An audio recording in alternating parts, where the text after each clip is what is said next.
Good evening, everyone. I am one of the discussion leader for Module 4 for Group 4. Tonight, I'll be talking about or summarizing to you guys Chapter 7 of Radical Behaviorism for ABA Practitioners, book by Johnston. So this book.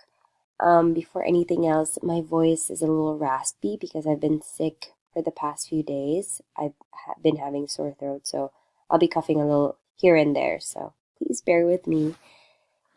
Anyways, so behavioral responsibility. This book started off a scenario of a PCBA named Jen who worked for a public school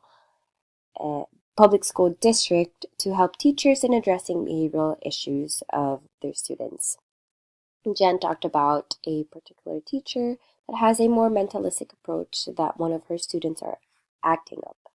Jen wishes that teachers would also worry why students are performing poorly academically and how they can combat the problem in a more behavioral approach.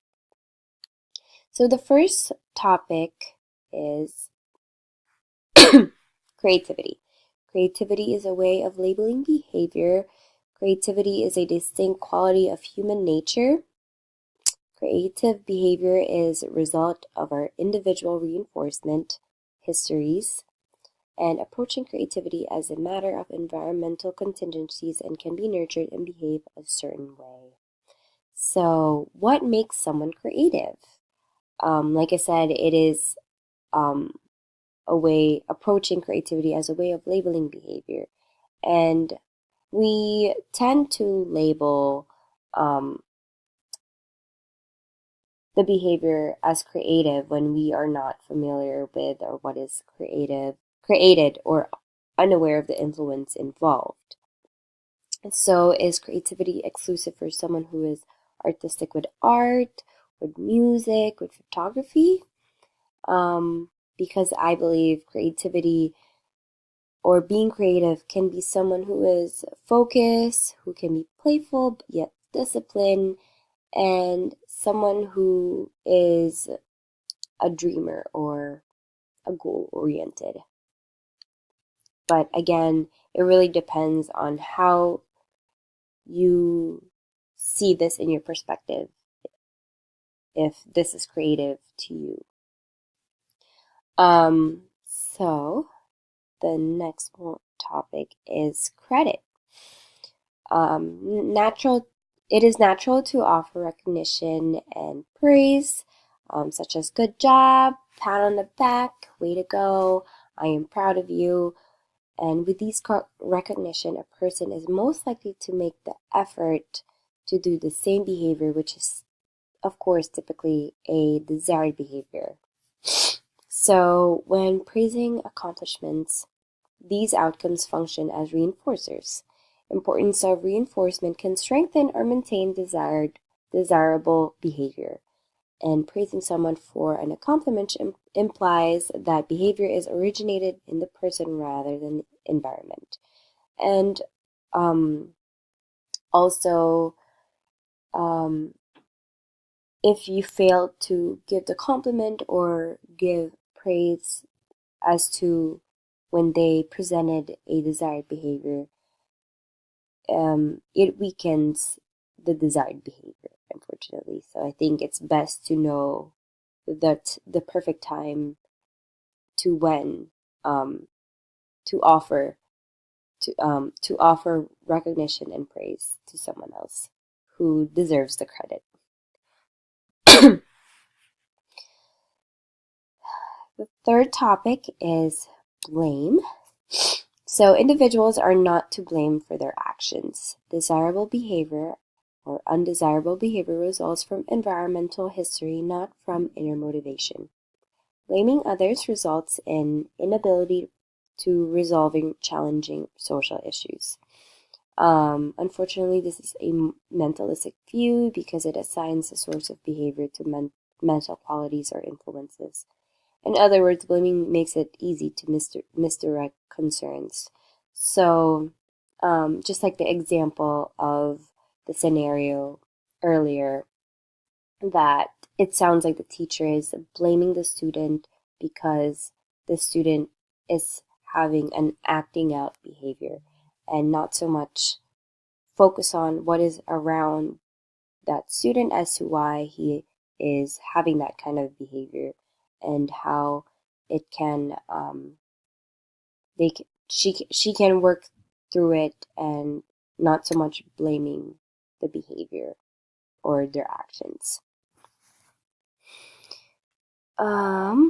So on the fourth topic, so responsibility, creativity, credit, and blame assign responsibility for behavior to the individual. Being responsible means generally aware of their behavior and its consequences. So kind of like the example of, or the scenario of Liz, she is a responsible person as a BCBA because she is aware of her behavior and knows the consequences. And also another example, like going night out in the clubs or whatever, a DD, a designated driver and not a drunk driver. So a DD is responsible of the lives of the people he or she is driving, because there must be an awareness and knows the consequence for that.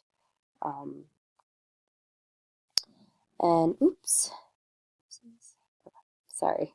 So responsibility implies both self-descriptive awareness and freedom to choose. With a mentalistic approach, underpins notion of credit, blame, and responsibility, which limits practical utility.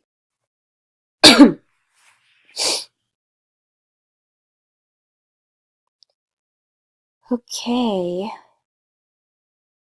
so we are on the fifth topic, conscience. So we are taught to feel guilty or ashamed when our behavior falls short.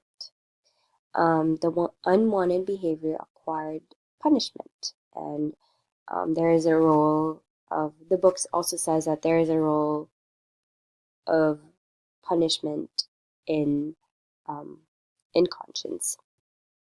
And also, conscience is a guide to making decisions in behaving well or badly. So, going back to unwanted behavior, acquired punishment. So, examples of punishments like, giving a kid time out or spanking, behavior is less likely to happen again, because we have that sense of awareness or the conscience of not doing the same thing or making that right decision next time. And so for my discussion question, as a teacher, paraprofessional, or therapist working with children, do you think we are responsible of their behaviors outside of their homes or when working with them? Why or why not? I am very excited to hear your answers for this discussion question. I hope you learned the right. I hope you learned the right key points for this PowerPoint presentation. Thank you so much and have a good night. Bye.